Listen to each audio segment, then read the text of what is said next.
30-এর পর থেকে শরীরে দেখা দিতে থাকে নানা ব্যথা। আজ যদি বয়স পেরিয়ে যায় 40, তাহলে তো আর বলার কথাই নয়। এইরকম অবস্থায় নিজের শরীরের প্রতি অবশ্যই যত্নশীল হতে হবে। অবশ্যই খেয়াল রাখতে হবে পুষ্টির দিকে। জানেন কি, এমন 3 ভিটামিন রয়েছে যা 40 বা 45 বছর পেরোলেই আপনার খাদ্য তালিকায় যুক্ত করা দরকার। বয়স বাড়ার সঙ্গে সঙ্গে শরীরে ক্লান্তি ভাব বেশি অনুভূত হয়, ইমিউনিটি পাওয়ার কমে যেতে থাকে, বোন ডেনসিটিও কমে যেতে থাকে। এর পাশাপাশি শরীরে নানা জটিল রোগের উপসর্গ দেখা দিতে পারে, যেমন ধরুন thyroid, cholesterol, blood pressure, sugar, ডায়াবেটিসের মতো রোগ। এরকম পরিস্থিতিতে অবশ্যই আপনাকে স্বাস্থ্যের দিকে খেয়াল রাখতে হবে। এইসব রোগ থেকে দূরে থাকবেন যদি প্রতিদিন এই 3 ভিটামিন আপনার খাদ্য তালিকায় থাকে। বয়স বাড়ার সঙ্গে সঙ্গে যে ভিটামিনের প্রয়োজনীয়তা বাড়তে থাকে শরীরে, তা হলো ভিটামিন ডি। বয়স বাড়ার সঙ্গে সঙ্গে আপনার হাড় ক্ষয়ে যেতে পারে, কার্টিলেজ হতে পারে, জয়েন্টে জয়েন্টে ব্যথা হতে পারে। ভিটামিন ডি শরীরে ক্যালসিয়াম শোষণকে বাড়িয়ে দেয়। ভিটামিন ডি পেতে গেলে বিনামূল্যে সবথেকে ভালো উপায় হলো সূর্যালো। সকাল 11টার আগে পর্যন্ত চেষ্টা করুন সূর্যের আলোতে বসার।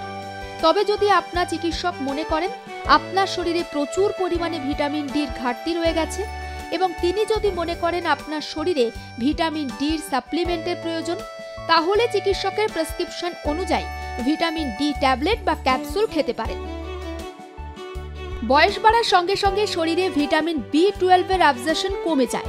তাই খাদ্য তালিকায় বেশি বেশি মাত্রায় ভিটামিন B12 যুক্ত খাবার রাখা দরকার।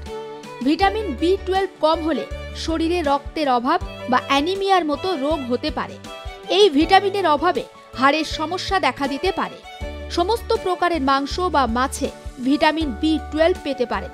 ফলের মধ্যে যেমন আপেল, লেবু, কমলা লেবুর মধ্যে থাকে এই ভিটামিন। বয়স বাড়ার সঙ্গে সঙ্গে ইমিউনিটি পাওয়ারও কমে যেতে থাকে, যার ফলে রোগ প্রতিরোধ ক্ষমতা কমে আসে। বিভিন্ন ধরনের ইনফেকশনের সঙ্গে লড়াই করার ক্ষমতা কমে যায়। কিন্তু আপনি যদি প্রতিদিনের খাদ্য তালিকায় ভিটামিন ই কে রাখতে পারেন, তাহলে এই সমস্ত সমস্যা থেকে দূরে থাকতে পারেন।